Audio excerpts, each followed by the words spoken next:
Përshëndes dhe mirë se vini, ky është edicioni i lajmeve i orës 16, njihemi tani me titujt kryesor të tij.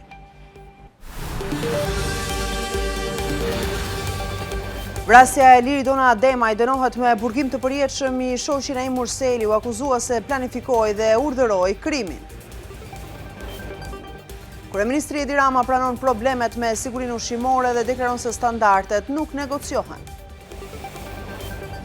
Deputeti i Partisë Demokratike Eno Bozdo denoncon tatimet, po shpërfillin ligjin e amnistisë, kanë vendosur bizneset nën presion të padrejtë. Velia i kërkes gjykatës të transmetohet gjyqi live publikut, i duhet transparencë. Fishek zjarret alarm për sigurinë kërkohen masa të forta për të parandaluar tragjedit. Kastrati Grup modernizon aeroportin e Tiranës. Gazetari CNN kalova në vetëm 5 sekonda. Presidenti i Shteteve të Bashkuara i dërgon letër Osmanit, vlerëson bashkëpunimin dhe e quan mike të Shteteve të Bashkuara të Amerikës. Armëpushimi po mbaron, Trump paralajmëron Irani do të ketë probleme të papara nëse nuk negocion.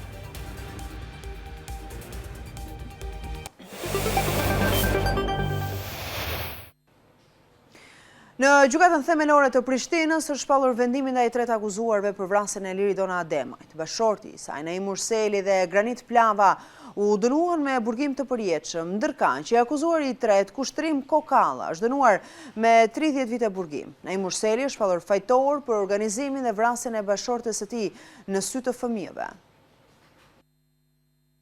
Gjykata themelore në Prishtinë dënoi këtë të martë me burgim të përjetshëm Naim Murselin dhe Granit Plavën, ndërsa Kushtrim Kokallën me 30 vjet burgim për vrasjen e Liri Dona Ademajt më 29 nëntor të vitit 2023. Në fjalët përfundimtare në gjyqin ndaj tyre, prokuroria kishte kërkuar burgim të përjetshëm duke pretenduar se vrasja 30 vjeçares, bashortes së Murselit, ishte kryer në mënyrë të planifikuar. Të akuzuari Naim Murseli dhe Granit Plova ju shqipton dënim me burgim përjetshëm.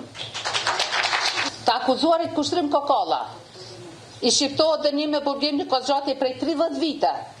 Pas vendimit të dhënë nga gjykata e Prishtinës, vëllai i Liri Dona Ademajt deklaroi se vendimi u lehtësonte pak dhimbjen. Ky vendim sot nuk shkon vetëm për ne, shkon për Liri Donën, shkon edhe për fëmijët e saj, të cilët nuk do ta shohin më nënën e tyre përjetësisht. Andaj, ky dënim duhet të jetë edhe një mësim për gjithë ata, të cilët mundohen apo krijojnë mundësi që ta bëjnë një krim të tillë. Mbrëmjen e 29 nëntorit 2023, Liri Dona Ademaj u vra në një rrugë në fshatin Bërnic të Prishtinës, teksa ishte në vetur bashkë me bashortin Naim Murselin dhe 2 fëmijët e tyre. Aktakuza e ngarkon Murselin se kishte planifikuar vrasjen e saj me qëllim që të përfitonte nga sigurimi i saj jetësor në Suedi, në vlerë prej rreth 260.000 eurosh. Kokalla akuzohet se kishte prezantuar Murselin me Plavën, i cili akuzohet se kreu vrasjen. Plava u gjet fajtor për vrasjen e Ademajt Marmzjarri, duke qelluar ato në kokë, sipas ekspertit mjekoligjor. Sipas prokurorisë, ai kishte kryer vrasjen në këmbim të 30.000 eurove nga Murseli. Prokuroria e çështjes, Javorka Perlinçević, deklaroi gjatë shqyrtimit gjyqësor se Murseli e kishte mbajtur për krau bashorten e tij që të mos I shpotonte plumbit. Pistoletën me të cilën u krye vrasja, Murseli akuzohet se e kishte bler për 280 euro ditën e ngjarjes tragjike që tronditi jo vetëm Kosovën. 3 persona mbetën të vrarë në Podgoricë të Malit të Zi, 2 prej secilëve vëllezër shqiptar. Nga krimi I rënd kanë mbetur të vrarë vëllezërit Denis Hoti, 28 vjeç, dhe Nezrin Hoti, 27 vjeç. Për vrasjen e 3 fishtë të shpallur në kërkim, autori I dyshuar Vehid Muriç, 25 vjeç, I cili besohet se e ka kryer krimin pas një mosmarrëveshje personale mes tyre. Pas kryerjes së krimit, ai ka shkuar në qytetin e lindjes, ku edhe ka ushtruar dhunë ndaj nënës së tij. Familja e ka raportuar rastin në polici dhe më pas krimi është zbuluar në Podgoricë.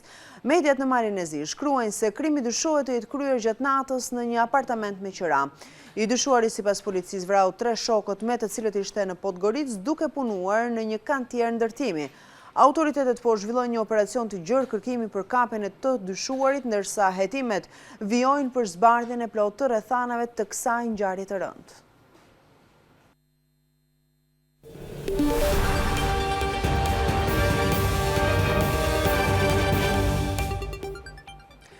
Ndrojmë tani temën e informacioneve. Kryeministri Edi Rama ka pranuar se në fushën e sigurisë ushqimore në Shqipëri ekzistojnë probleme që duhet të adresohen urgjentisht, duke theksuar se respektimi i standardeve europiane është i panegociueshëm në rrugën drejt BE-s. Ai ka paralajmëruar sipërmarrësit për pasojat të mospërgatitjes, ndërsa ka kërkuar reformim të praktikave të kontrolleve shtetërore. Siguria ushqimore është sfida që duhet fituar, pasi është e panegociueshme. Kryeministri Edi Rama ka pranuar problemet që ekzistojnë në Shqipëri, që duhen adresuar jo thjesht dhe vetëm me miratimin e ligjeve të kërkuara nga Bashkimi Evropian. Ligji i shkruar sado mirë nuk bën punën. Punën e bën njerëzit që e zbatojnë ligjin. E bën njerëzit që duhet luftojnë informalitetin në zinxhirin ushqimor. Një problem serios ky me cilin përballemi sot dhe gjithë ditën. Unë i trembe vetëm neglizhencës alla shqiptarëshe që hajtë se ka kohë. Ama se ka kohë, se s'ka problem. Sipërmarrësve të produkteve ushqimore, kryeministri Rama u bëri të qartë se anëtarësimi në Bashkimin Evropian duhet i gjejë në respekt të gjitha standardeve, përndryshe falimentimi është i sigurt. Ajo që e pret sipërmarrjen me këtë proces të anëtarësimit në Bashkimin Evropian është një thik me dy presa. Në një anë, një horizont i ri mundësish për ata që do të jenë përgatitur, nga ana tjetër, një humner falimentimi për ata që nuk do të jenë përgatitur. Ky është realiteti. Edhe pse nënvizoi rëndësinë e respektimit të kontrolleve për sigurinë ushqimore, Rama u kërkoi inspektorëve të japin fund kontrolleve pa kriter.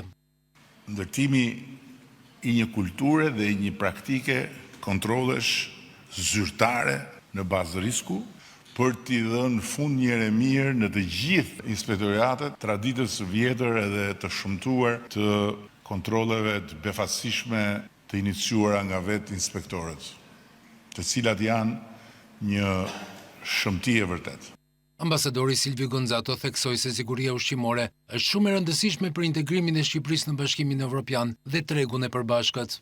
Siguria mbron qytetarët dhe siguron konkurrencën e bizneseve. Në kontekstin e anëtarësimit në BE, siguria ushqimore përfaqëson situatën më komplekse.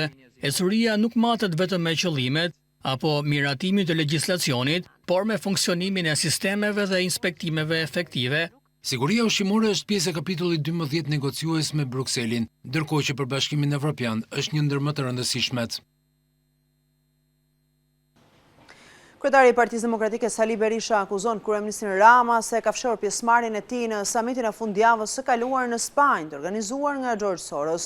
Ai ka komentuar disa akuzat e një shqiptari në Britani për lidhjet e qeverisë me krimin dhe paralajmëroi protesta më të mëdha të opozitës. Kreu i Partisë Demokratike Sali Berisha deklaron se Edi Rama ka marrë pjesë në një samit në Spanjë, por këtë nuk e ka bërë publike.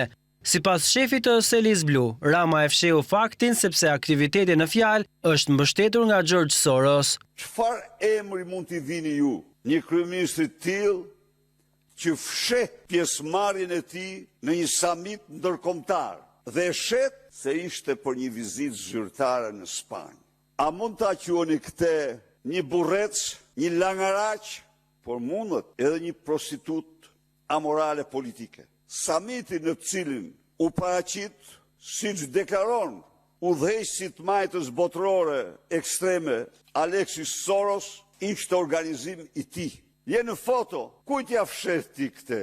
Po tani të shtyu, të shkosh tek ata të cilët kanë qëndrime të kristalta, anti-amerikane. Duke ju referuar një lajmi ku pretendohet se një shqiptar në Britaninë e Madhe i kërkon shtetit të mos kthehet në Shqipëri, pasi rrezikohet jeta nga një bandë e lidhur me kryeministrin Edi Rama, bandë që ka vrarë për kreun e qeverisë, Berisha shprehet se kjo është akuzë e vërtetuar dhe se Taulant Balla ka qenë urdhëruesi. Është e dokumentuar me dokumenta zyrtare në dosjet e skapit të partisë se Taulant Balla ka bërë ndërlidhjen direkte për probleme elektorale midis kartelit Çela dhe Edi Ramës. Taulant Balla ka porositur vrasje. Taulant Balla është nisur me urdhër të Suel Çels me prokurorin Vath Staka në Shkodër për të liruar terroristët që i vendosen Tritonin ndër Shal, Lulzim Kullës. Sa i takon protestave të opozitës, Berisha zotohet se protesta e radhës do të jetë më e madhja e organizuar ndonjëherë.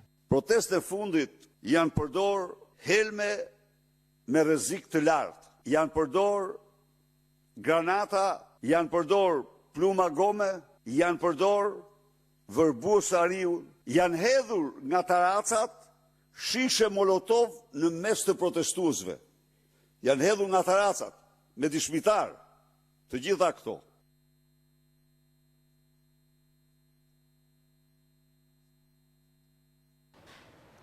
Nën kryetari i Komisionit të Ekonomisë Eno Bozdo ka shprehur shqetësime me bizneset për presion të organeve tatimore ndaj tyre për shlyerjen e detyrimeve të papaguara të cilat janë shuar nga paqja fiskale. Sipas Bozdos, ligji i shuarjes së detyrimeve ka krijuar shumë probleme në ndërveprimin e bizneseve me organe tatimore. Ai tërhoqi vëmendjen se situata po dëmton rënd klimën e biznesit dhe besimin tek shteti. Deputeti demokrat Eno Bozdo deklaroi nga kryesia e kuvendit se gjatë javëve të fundit ka marrë 10 ankesa dhe shqetësime të drejtë për drejta nga biznese në të gjithë vendin, të cilat vjojnë të përballen me kërkesa për shlyerjen e detyrimeve të vjetra tatimore, pavarësisht faktit se këto detyrime janë të falura apo të shuara me ligjin e amnistisë fiskale. Është e pabesueshme, por mbi të gjitha e papranueshme, që më shumë se 4 muaj pas hyrjes në fuqi të ligjit 84 për marrëveshjen e paqes fiskale dhe ligjit 86 për fshirjen, shuarjen dhe pagesën e detyrimeve tatimore, këto ligje të miratuara nga Kuvendi vazhdojnë të mos gjejnë zbatim real në praktik. Shkaku është i qartë dhe nuk mund të fshihet më pas justifikimeve teknike.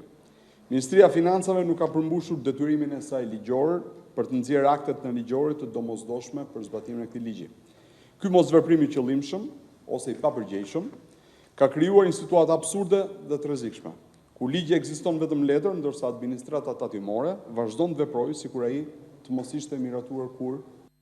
Sipas Bozdos, mungesa e akteve nënligjore nuk është thjesht një vonesë burokratike. Ajo ka hapur rrugën për abuzivitet dhe presion nga ana e strukturave tatimore ndaj bizneseve, duke u dhënë atyre hapësirë për trajtime arbitrare, për interpretime selektive dhe për ushtrim presioni financiar mbi sipërmarrjen. Në vend që ky kuadër ligjor të sillte qetësi juridike dhe mbyllje përfundimtare të kapitullit të borxheve të vjetra, siç ishte edhe qëllimi i ligjit, ai ka prodhuar më shumë pasiguri, më shumë frikë dhe një përkeqësim të mëtejshëm të klimës biznesit. Duhet tekstuar me forcë se këto ligje u miratuan ashtu siç edhe vetë qeveria i kërkonte, pa asnjë ndryshim, edhe pas kërkesave të përsëritura të deputetëve të opozitës për më shumë transparencë, qartësi dhe garanci ligjore. Sot pas 4 muajsh mosbastim, pasojat janë qarta. Administrata tatimore vepron pa rregulla. Bizneset ndëshkohen dhe vullneti i kuvendit të Shqipërisë shpërfillet. Ky është një rast tipik dhe skandaloz, ku administrata është bërë më e fortë se kuvendi dhe ku një ministri, përmes mosveprimit, ka arritur të bllokojë zbatimin e ligjeve të votuara nga pushteti legjislativ. Ky precedent cënon drejt për drejt parimin e ndarjes pushteteve dhe minon autoritetin e Kuvendit të Republikës së Shqipërisë. Në këto kushte, Bozdo kërkoi nxjerrjen e menjëhershme të gjitha akteve nënligjore për zbatimin e këtij kuadri ligjor, ndalimin e çdo veprimi tatimor për detyrimet të falura me ligj, transparencë të plotë mbi zbatimin dhe subjektet përfituese, si dhe përgjegjësi politike dhe administrative për këtë sabotim të hapur të ligjit. Po ashtu, ai bën thirrje biznesit të refuzojë çdo kërkesë abuzive të administratës tatimore, që në kundërshtim me ligjin, kërkon atë që ligji ja ndalon. Biznesi nuk mund dhe nuk duhet të mbahet peng i arrogancës dhe mosveprimit institucional. Kur ligji miratohet nga kuvendi dhe nuk zbatohet nga qeveria, problemi nuk është teknik, është politik. Përmes një kërkese, kryetari i Bashkisë së Tiranës, Erion Velia, i kërkon që gjykata administrative të transmetojë live seanca gjyqësore lidhur me padinë e ngritur prej tij për shpalljen të paligjshme të dekretit të presidentit që ka emëruar Ols Dadon prokuror. Velia i sjell shembullin e gjykatës kushtetuese që i transmeton drejt për drejt seancat si një standard që garanton aksesin e qytetarëve në drejtësi. Kryetari i Bashkisë së Tiranës Erion Velia i ka kërkuar gjykatës administrative transmetimin live të seancave gjyqësore lidhur me padinë e ngritur nga ai ndaj prokurorit të posaçëm Ols Dado, dhe institucionit të presidencës. Velia i ka kërkuar në gjykatën administrative shpalljen të pavlefshëm të dekretit të presidentit për emërimin e Ols Dados si prokuror, me argumentimin se ai nuk ka mbaruar shkollën e magjistraturës dhe nuk plotson kriteret. Velia në kërkesën e tij argumenton se parimi i transparencës së gjykimit duhet të garantohet në mënyrë reale dhe efektive, duke i dhënë mundësi publikut që procesin gjyqësor ta ndjek drejt për drejt. Nga qelia e paraburgimit të Durrësit ku qëndron pas arrestimit në 10 shkurt 2025, Velia i thotë se kufizimi aktual në ndjekjen fizike të seancave nuk përmbush standardin e transparencës që kërkon ligji. Ai sjell si shembull rastin e gjykatës kushtetuese, që i transmeton live seancat publike si standard për garantimin e transparencës dhe aksesit të qytetarëve në drejtësi. Kreu i Bashkisë Tiranë thotë se kjo praktik duhet të shërbejë si model për të gjitha gjykatat, pasi transmetimi drejt për drejt është i pajtueshëm me solemnitetin dhe zhvillimin normal të procesit gjyqësor. Velia i thotë se transmetimi i seancave gjyqësore është edhe një detyrim ndaj publikut dhe atyre që e kanë votuar 3 herësh si kryetar të Bashkisë Tiranë, me qëllim që ata të mësojnë në kohë reale çdo fakt e të vërtetë rreth tij. Velia i thekson se për shkak të funksionit të tij publik, interesit të lartë që mbar çështja, personave të shumë të interesuar, aplikimi një standardi më të kufizuar nga gjykatat e tjera do të cënonte të drejtën e publikut për të përçuar zhvillimin e çështjeve, besimin e publikut dhe do kompromentonte qëllimet e këtyre proceseve. Ols Dado është një nga 2 prokurorët e SPAK që kanë hetuar çështjen ndaj kryebashkiakut Erion Velia, i marri pandehur për disa akuza penale dhe i arrestuar prej shkurtit 2025. Policia e shtetit dhe inspektorati i përgjithshëm nënshkruajnë marrëveshjen për të bashkëpunuar në parandalimin dhe goditjen e ndërtimeve pa leje, krimeve mjedisore, si dhe për rritjen e sigurisë ushqimore. Drejtuesit e 2 institucioneve theksuan se kjo marrëveshje është në ndihmë të komunitetit. Nënshkruhet marrëveshja e bashkëpunimit ndërmjet Drejtorisë së Përgjithshme të Policisë së Shtetit dhe Inspektoratit të Përgjithshëm për parandalimin dhe goditjen e ndërtimeve pa leje, krimeve mjedisore, punës së palishme dhe shkeljeve në tregun e punës, si dhe për rritjen e sigurisë ushqimore, barnave dhe pajisjeve mjekësore. Drejtori i përgjithshëm Skënder Hita theksoi angazhimin e Policisë së Shtetit në këtë bashkëpunim, si dhe vendosjen parapërgjegjësive ligjore të çdo shkelësi të ligjit. Gjatë kohës që do jemi në terren, grupet tuaja mbajnë ato aktet administrativ, ne pastaj mund të vazhdojmë dhe me ndjekjen penale të çdo rasti dhe të çdo veprimtarie të kundërligjshme që zhvillohet. Kryeinspektori Dashnor Sula e vuri theksin të importi i ushqimeve, teksa tha se duhen ndaluar produktet që janë në dëm të shqiptarëve.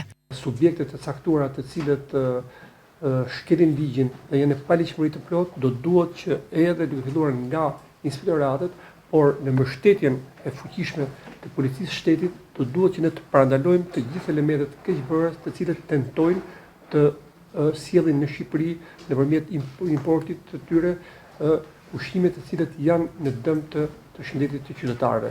Fokusi i bashkëpunimit do të jetë kryesisht në sektor me risk të lartë, si ndërtimet pa leje, krimet mjedisore, siguria ushqimore, barnat dhe pajisjet mjekësore, si dhe puna e palishme dhe shkeljet në tregun e punës.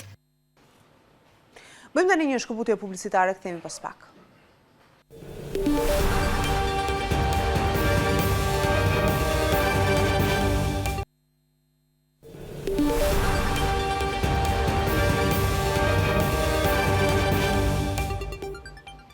Rikthehemi me lajmet. Lëvizja Shqipëria bëhet ka depozituar një kallëzim penal në SPAK mbi keq administrimin dhe abuzimet në sektorin e naftës. Adriatik Lapaj ka theksuar rëndësinë që Republika e Shqipërisë të rimarrë nën kontroll pasuritë e saj, pasi nafta nuk po prodhon mirëqenie për shqiptarët.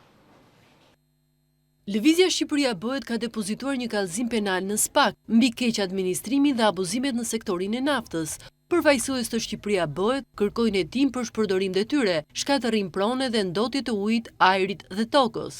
Edhe pse jemi një vend që prodhon naftë, edhe pse jemi një vend që në 20 vitet e fundit ka nxjerr nga nën toka e saj mbi 16 milion ton naftë, sërish ne kemi çmimin më të lartë të naftës dhe sërish një pjesë e konsiderueshme derdhet në lumen tan, derdhet në tokën tonë dhe përfundimisht dëmton ekosistemin, florën, faunën, duke dëmtuar madje edhe detin sepse të gjitha lument derdhen në det. Adriatik Lapaj theksoi rëndësinë që Republika e Shqipërisë të rimarrë nën kontroll pasuritë e saj. Janë miliona ton naftë, miliona ton bakër, miliona ton krom në këtë vend të cilat nuk prodhojnë mirëqenie për shqiptarët. por prodhojnë ndotje në gjak, prodhojnë varfëri.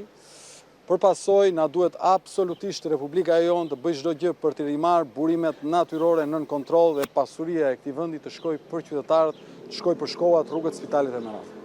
Lëvizja Shqipëria Bëhet kërkon hetim të gjitha kontratave, pasi sipas të dhënave që ata kanë grumbulluar, janë nxjerrë mbi 16 milion ton naftë, por fitimet nuk kanë shkuar në dobi të shqiptarëve.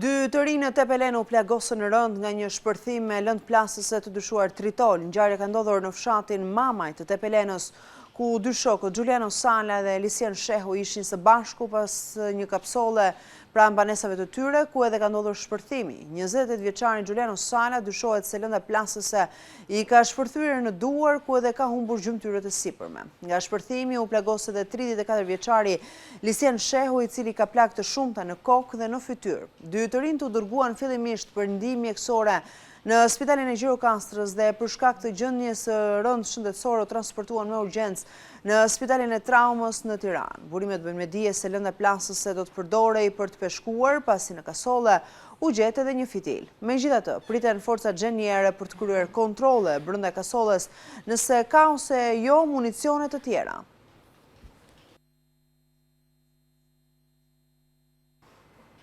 Fishekzjarët sjellin gëzim dhe atmosferë festive, por përdorimi i pakontrolluar i tyre po kthehet në një problem serioz për sigurinë dhe qetësinë publike. Në Tiranë dhe më gjerë, shqetësimet e qytetarëve po rriten, ndërsa rreziku për incidente dhe tragjedi mbetet i lartë.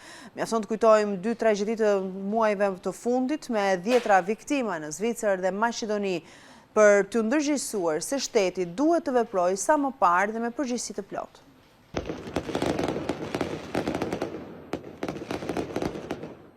Prej kohësh, veçanërisht në Tiranë, është bërë shqetësuese hedhja e fishekzjarreve në orët e vona të natës nga persona të papërgjegjshëm pranë banesave.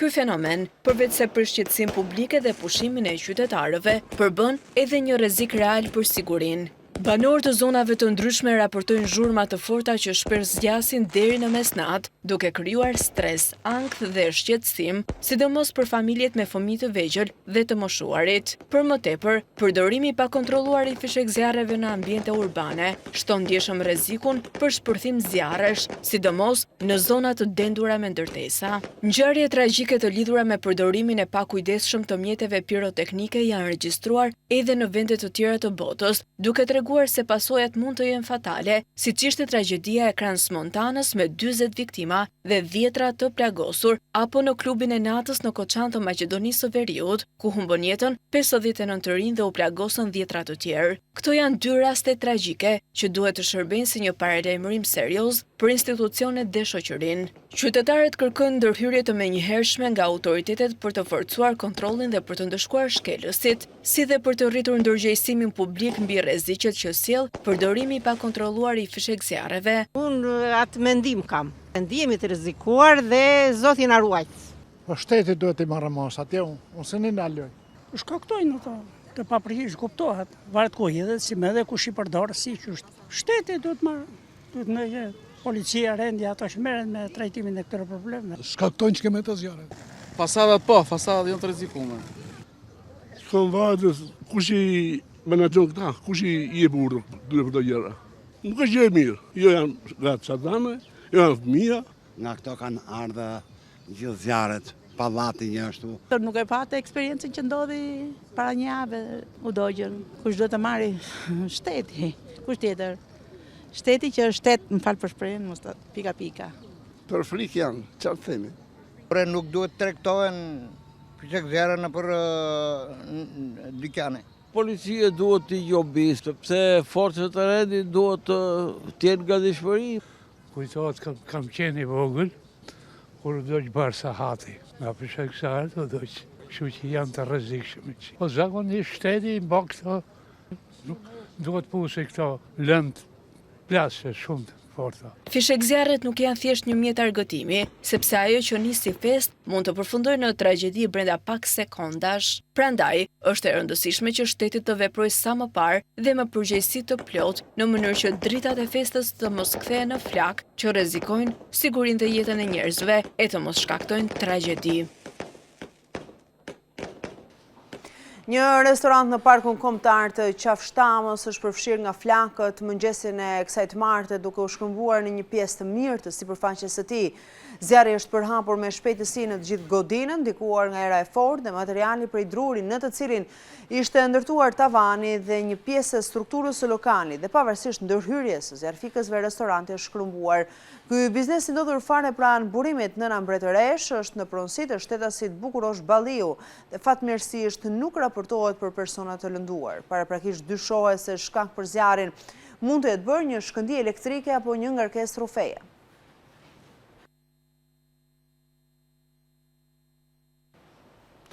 Në një kohë kur shumë aeroporte europiane përballen me radhë e vonesa, aeroporti ndërkombëtar i Tiranës veçohet për efikasitetin e tij fal investimeve të Kastrati Group. Sistemi i autorizuar dhe i kontrollit dhe menaxhimi i fluksit pasagjerëve kanë shkurtuar ndjeshëm kohën e pritjes në hyrje dhe dalje. Këtë përvojë pozitive ka vlerësuar edhe gazetari britanik Simon Calder, i cili ka cilësuar aeroportin e Tiranës si një nga më efikaset në rajon. Në një kohë kur aeroportet europiane po përballen me radhë të gjata dhe vonesa për shkak të zbatimit të sistemit të ri të hyrje-daljeve, por edhe për shkak të infrastrukturës së pamjaftueshme dhe kontrolleve të shtuara, aeroporti ndërkombëtar i Tiranës po ndjek një model krejt të kundërt, fal investimit dhe vizionit të Kastrati Group. Në Tiranë, procesi i identifikimit të udhëtarëve është automatizuar në nivele të larta. Çdo qytetar që hyn në Shqipëri vendos pasaportën në sistemet automatike dhe verifikimi përfundon brenda pak sekondash pa krijuar radhë vonesa. E njëjta procedurë aplikohet edhe në dalje për qytetarët e Bashkimit Evropian, Shteteve të Bashkuara dhe Kanadas, ndërsa numri i lartë i sporteleve dhe kontrolleve bën që fluksi të menaxhohet pa bllokime. Ky model është vlerësuar edhe nga gazetari britanik Simon Calder, i cili në një intervistë për CNN e cilësoi eksperiencën në Tiranë si një nga më efikaset në rajon. Came back from Tirana, a marvelous airport where it took 5 seconds. Unë sapo jam kthyer nga Tirana, që ka një aeroport të mrekullueshëm. Mu deshën vetëm 5 sekonda për procesin e identifikimit. Vendosa pasaportën dhe kalova me njëherë. Nuk ka rëndësi nëse je europian, britanik apo amerikan. Fut pasaportën e skanon me njëherë dhe të lejon të futesh në vend. Investimet e Kastrati Group gjatë viteve të fundit në aeroportin ndërkombëtar të Tiranës kanë modernizuar infrastrukturën dhe kanë rritur kapacitetet për përpunimin e pasagjerëve.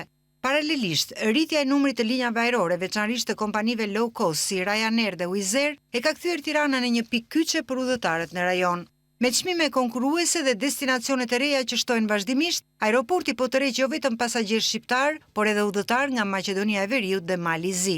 Në kontrast me problemet që po shfaqen në shumë aeroporte të Bashkimit Evropian, rasti i Tiranës po shihet si një shembull se si investimi në teknologji dhe organizim mund të përkthehet në shërbim më të shpejtë dhe efikas për udhëtarët.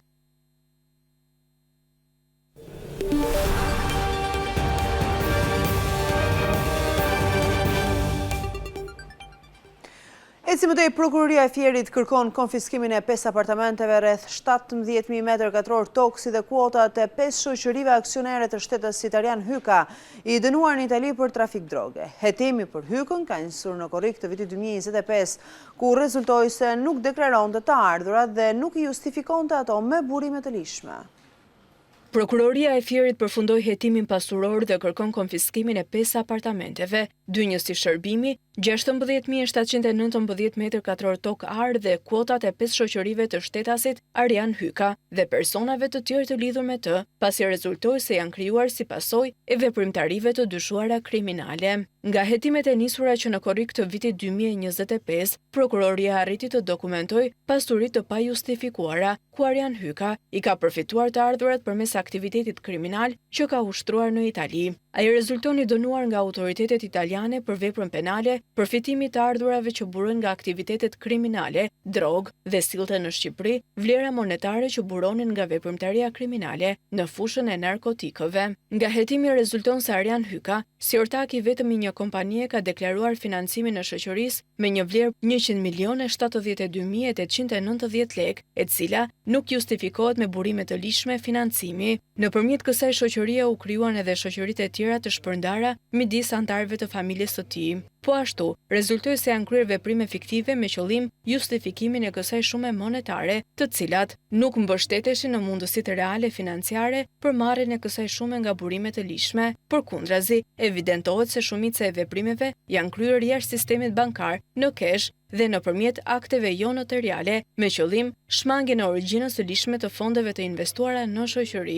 Mëtej, këto të ardhura janë riinvestuar në pasuri të paluajtshme dhe kuota shoqërish, duke krijuar një cikël ekonomik që mbështetet në një burim fillestar të pajustifikuar. Po ashtu, nga hetimet rezultoi se disa shoferë të punësuar në shoqëritë që janë marrë në hetim janë konstatuar duke sjellë vlera monetare të padeklaruara në kufi në rrethana të dyshimta mbi origjinën e tyre.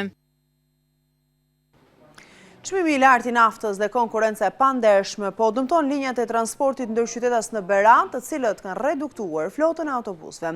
Linja Berat-Tiranë sot numëron 30% më pak autobus, ndërsa linja Berat-Kuçov rreth 40% më pak.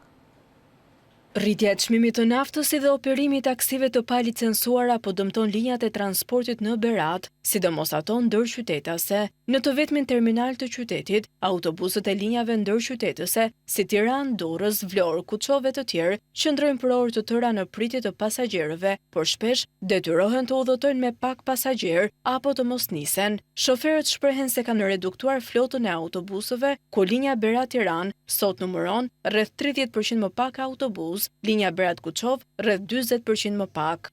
Është operimi i veturave pirate me targat bardha që operojnë linjën Berat-Tiranë pas një lloj licence, pas një lloj tatimi të paguar. Linja policare dhe skaparit në drejtim Tiranës që krijojnë stacionin Berat, e cila është e palejueshme, sepse ata këtu duhet të kalojnë tranzit. Se nafta po një që është neri gjysmore, kemi dhe probleme me urbanin, se një urban na vjen në gjysmore. Njerëzit janë të detyruar tani o do vinë në urban, o do vinë në këmbë. Qytetarët ata që vinë te ne janë ata më fukarejnë, kështu që po rritet çmimin, s'do vinë fare ata, s'do lëvizën as shtëpia fare.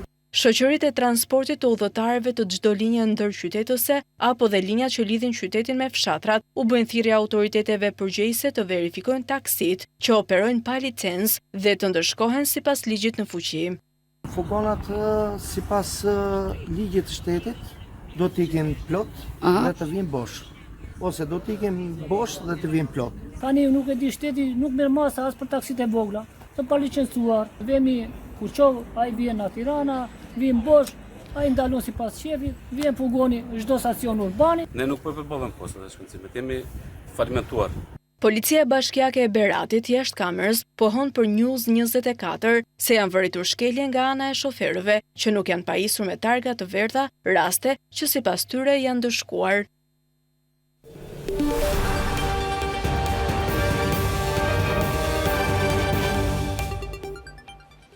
Ndrojmë tani temën e informacioneve pas përfundimit të mandatit si presidente e Kosovës. Presidenti amerikan Donald Trump i ka dërguar një letër Vjosa Osmanit ku mes të tjera është ka vlerësuar bashkëpunimin në kuadër të bordit paqes. Trump shkrua në letër se vlerëson Osmanin si një mike të Shteteve të Bashkuara të Amerikës dhe thekson se pret me padurim vijimin e bashkëpunimit në vitet në vijim.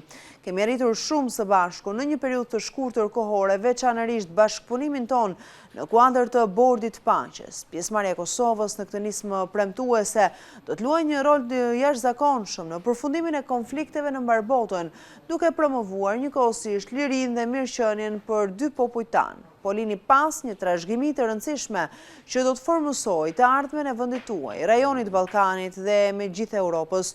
Ju keni qenë gjithmonë një mike dhe partnere e besueshme e Shtetet Bashkuara të Amerikës dhe me zipres vazhdimin e bashkëpunimit tonë në vitet në vijim, shkruhet në letër. Vjosa Osmani ka përfunduar mandatin si presidente e Kosovës në 4 prill, ndërsa nuk ka arritur të kandidonte për një tjetër mandat të dytë. Presidenti i SBA-s Donald Trump ka përsëritur besimin e tij se Irani do të negociojë, duke paralajmëruar se përndryshe do të përballet me probleme të cilat nuk i ka parë kurrë ndonjëherë. Trump ka deklaruar se çdo marrëveshje duhet të pengojë Teheranin të pajiset me armë bërthamore. Bisedimet pritet të nisin në Pakistan, ndërsa të mërkurën mbaron afati i armëpushimit SBA-Izrael-Iran. Presidenti Amerikan Donald Trump përsëriti besimin e tij se Irani do të negociojë, duke paralajmëruar se përndryshe do të përballet me probleme, të cilat nuk i ka parë kurrë ndonjëherë. Në një intervistë me një program radiofonik konservator, Trump deklaroi se çdo marrëveshje duhet të pengojë Teheranin të pajiset me armë bërthamore. Shpresoi që ata të arrijnë një marrëveshje të drejtë dhe të rindërtojnë vendin e tyre, por ata nuk do të kenë një armë bërthamore, as ndonjë mundësi për të pasur një të tillë. Ne nuk mund ta lejojmë këtë, theksoi presidenti i Shteteve të Bashkuara. Trump argumentoi gjithashtu se veprimi ushtarak i SBA-s kundër Iranit ishte i pashmangshëm. Ne nuk kishim zgjidhje tjetër, duhej ta bënim, tha presidenti. Raundi i dytë i bisedimeve midis Iranit dhe Shteteve të Bashkuara do të mbahet sipas planit, i tha një burim pakistanez Medias Arabe Al Arabia, duke shpjeguar se delegacionet nga të dy vendet kanë bëritur tashmë në Islamabad. Për momentin nuk kemi informacion mbi një zgjatje të mundshme të armëpushimit, shtoi njëjti burim. Sipas CNN, takimi midis delegacioneve amerikane dhe iraniane do të zhvillohet në kryeqytetin pakistanez, në prani të zëvendës presidentit të SBA-s, J.D. Vance, dhe kreut të parlamentit iranian, Muhammad Ghalibaf. Irani kishte deklaruar më parë se nuk ishte marrë asnjë vendim në lidhje me pjesëmarrjen e tij në raundin e ri të negociatave. Takimi i parë midis Iranit dhe Shteteve të Bashkuara u mbajt në Islamabad më 11 prill, por nuk u arrit asnjë marrëveshje. Me këtë informacion kemi ardhur në fund të këtij edicioni informativ. Të tjera zhvillime i gjeni në Balkan Web. Do të njiheni aty me zhvillimet nga vendi, rajoni dhe bota, si dhe mund të na ndiqni live, mjafton të klikoni në live streamin tonë. Mirë takofshim bashkë.